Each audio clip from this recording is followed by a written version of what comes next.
త్వరలో మరో 2929 పోస్టుల భర్తీ. దామోదర రాష్ట్రంలో కాంగ్రెస్ ప్రభుత్వం అధికారంలోకి వచ్చిన తర్వాత చేపట్టిన సంక్షేమ అభివృద్ధి కార్యక్రమాలపై మంత్రి దామోదర రాజనరసింహ గారి ప్రసంగం ప్రజల్లో ఆశాభావాన్ని కలిగించే విధంగా ఉంది. ఆయన పేర్కొన్న ముఖ్యాంశాలను ఆధారంగా చేసుకుని ఈ 20 నిమిషాల ప్రసంగాన్ని విస్తృతంగా ఇలా రూపొందించొచ్చు. రాష్ట్ర ప్రజలారా, మన ప్రభుత్వం ఏర్పడినప్పటి నుంచి మేము తీసుకున్న ప్రతి నిర్ణయం, ప్రతి చర్య ప్రజల సంక్షేమాన్ని దృష్టిలో పెట్టుకుని ముందుకు సాగుతుంది. ముఖ్యంగా యువతకు ఉపాధి అవకాశాలు కల్పించడం, ఆరోగ్య సేవలను అందుబాటులోకి తీసుకురావడం మా ప్రధాన లక్ష్యాలుగా పెట్టుకున్నాం. ఈ దిశగా ఇప్పటి వరకు మేము గణనీయమైన పురోగతి సాధించాం. ప్రభుత్వం అధికారంలోకి వచ్చిన తర్వాత ఇప్పటి వరకు మొత్తం 9,572 ఉద్యోగాలను భర్తీ చేయడం జరిగింది. ఇది కేవలం ఒక సంఖ్య కాదు, ఇది వేలాది కుటుంబాలకు ఆర్థిక భరోసా, యువతకు భవిష్యత్తుపై నమ్మకం కలిగించే అడుగు. ఇది మాత్రమే కాదు, ప్రస్తుతం మరో 7,267 ఉద్యోగాల నియామక ప్రక్రియ కొనసాగుతుంది. ఈ ప్రక్రియను పారదర్శకంగా, వేగవంతంగా పూర్తి చేయడానికి ప్రభుత్వం కట్టుబడి ఉంది. ప్రతి అర్హుడైన అభ్యర్థికి సమాన అవకాశాలు కల్పించాలనే సంకల్పంతో మేము ముందుకు సాగుతున్నాం.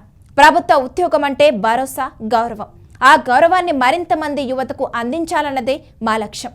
అదేవిధంగా వైద్య రంగంలో కూడా పెద్ద ఎత్తున నియామకాలు చేపట్టడానికి సిద్ధమవుతున్నారు. త్వరలోనే వైద్య శాఖలో 2,929 పోస్టులకు నోటిఫికేషన్లు జారీ చేయబోతున్నా. గ్రామీణ ప్రాంతాల నుంచి పట్టణాల వరకు ప్రతి ఒక్కరికి మెరుగైన వైద్య సేవలు అందేలా అవసరమైన సిబ్బందిని నియమించాల్సిన అవసరం ఉంది. అందుకే ఈ నియామకాలను అత్యంత ప్రాధాన్యంతో తీసుకుంటున్నా. ప్రియమైన సోదరి మనులారా, ఆరోగ్యం అన్నది ప్రతి మనిషి హక్కు. డబ్బు లేకపోవడం వల్ల ఎవరు వైద్యం పొందకుండా ఉండకూడదు. అందుకే పైసా ఖర్చు లేకుండా ప్రతి పౌరుడికి వైద్య సేవలు అందించడం మా ప్రభుత్వ ధ్యేయంగా ప్రకటించాం. ఈ లక్ష్యాన్ని సాధించడానికి ఆరోగ్యశ్రీ వంటి పథకాలను మరింత బలోపేతం చేస్తున్నా. గత 2 ఏళ్లలోనే ఆరోగ్యశ్రీ పథకం కింద 9.5 లక్షల మందికి ఉచిత వైద్యం అందించాం. ఇది ఒక గొప్ప విజయంగా భావించాలి. ఈ సంఖ్య వెనుక ఉన్న కథలు ఎంతో బాధతో కూడుకున్నవే. ఆర్థికంగా బలహీనంగా ఉన్న కుటుంబాలు, అత్యవసర వైద్యం అవసరమైన రోగులు ఇవాళ వారు ఆరోగ్యంగా జీవించడానికి అవకాశం కల్పించగలిగాం. ఇదే మా ప్రభుత్వానికి నిజమైన సంతృప్తి. మేము కేవలం వైద్యం అందించడమే కాదు, ఆరోగ్య సేవల నాణ్యతను కూడా మెరుగుపరచడానికి కృషి చేస్తున్నాం.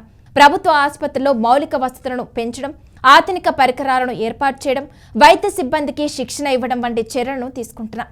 గ్రామీణ ప్రాంతాల్లో ఆరోగ్య కేంద్రాలను బలోపేతం చేసి ప్రజలకు దగ్గరలోనే చికిత్స అందేలా చేస్తున్నా. యువతకు ఉద్యోగాలు, ప్రజలకు ఆరోగ్య భద్రత, ఈ 2 రంగాల్లో మా ప్రభుత్వం తీసుకుంటున్న చర్యలు రాష్ట్ర అభివృద్ధికి పునాది వేస్తున్నాయి. ఉపాధి అవకాశాలు పెరిగితే ఆర్థిక వ్యవస్థ బలోపేతం అవుతుంది. ఆరోగ్యంగా ఉన్న ప్రజలు సమాజానికి మరింత సేవ చేయగలుగుతారు.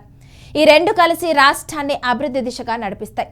ప్రభుత్వం చేసే ప్రతి పని ప్రజల కోసం, ప్రజల అభివృద్ధి కోసం. మేము ఇచ్చిన హామీలను అమలు చేయడంలో ఎలాంటి వెనుకడుగు వేయం.